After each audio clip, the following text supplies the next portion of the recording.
Hello বন্ধুরা, এই যে সোমবার আমি মন্দিরে এসে শিব ঠাকুরকে স্নান করিয়ে দিচ্ছি। এই যে দুধ গঙ্গা জল দিয়ে ত্রিশূলে দিলাম, তারপর লিঙ্গতে স্নান করিয়ে দিচ্ছি দুধ গঙ্গা জল দিয়ে। তারপর ফুলমালা পরিয়ে দিলাম, দিয়ে তারপরে বেলপাতা দিচ্ছি। ওম নমঃ শিবায়, ওম নমঃ শিবায়, ওম নমঃ শিবায় বলে ঠাকুরকে বেলপাতা দিয়ে তারপরে ফুলমালা ফুল দিলাম।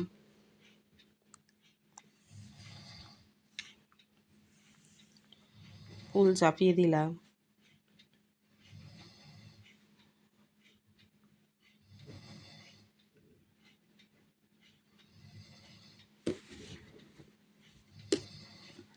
এই যে তারপর প্রত্যেকটা ঠাকুরের সামনে থালা সাজিয়ে দিচ্ছি।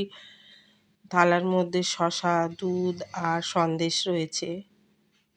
প্রত্যেকটা ঠাকুরের সামনে থালা দিয়ে দিলাম। বন্ধুরা, আপনারা কেমন আছেন? ভালো আছেন তো? আমি তো ভালোই আছি, ঠাকুরের কৃপায় আপনারাও ভালো থাকুন।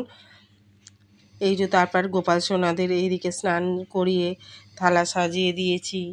তারপর গোপাল সোনাকে সোয়েটার পরিয়ে ফুলমালা দিয়ে ফুল চাপিয়ে দিয়েছি, দিয়ে গোমাতার সামনে জল আর দুব্বা দিয়েছি। গৌরনিতাইকে ফুল আর তুলসী পাতা দিয়ে সাজিয়েছি।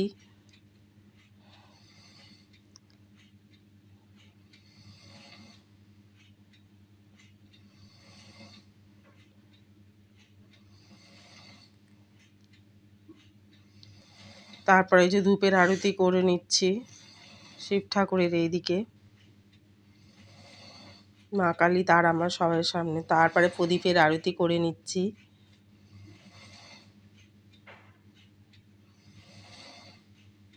তারপরে এদিকে গোপাল সোনার দিকেও ধূপের আরতি করে নিলাম। তারপর প্রদীপের আরতি করে নিলাম। তারপর কর্পূরের আরতি করে নিচ্ছি। এইদিকে শিব ঠাকুরের এইদিকেও কর্পূরের আরতি করি। বন্ধুরা, ভিডিওটা যদি ভালো লেগে থাকে তাহলে লাইক, কমেন্ট, শেয়ার করে দেবেন। আর নতুন বন্ধুরা হলে ভিডিওটাকে সাবস্ক্রাইব করে দেবেন। তারপর এই যে আয়নার আরতি, তারপর রুমালের আরতি সব এক এক করে, সব ঠাকুরের চামড়ের আরতি সব এক এক করে করে নিলাম। এই যে এবার গোপাল সোনার এইদিকে আয়নার আরতি করে নিচ্ছি।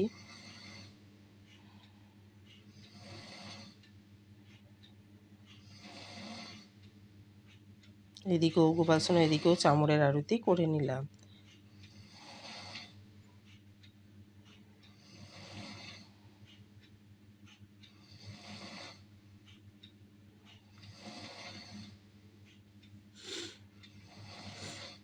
এই যে এবার গোপাল সোনাকে খাইয়ে দিচ্ছি।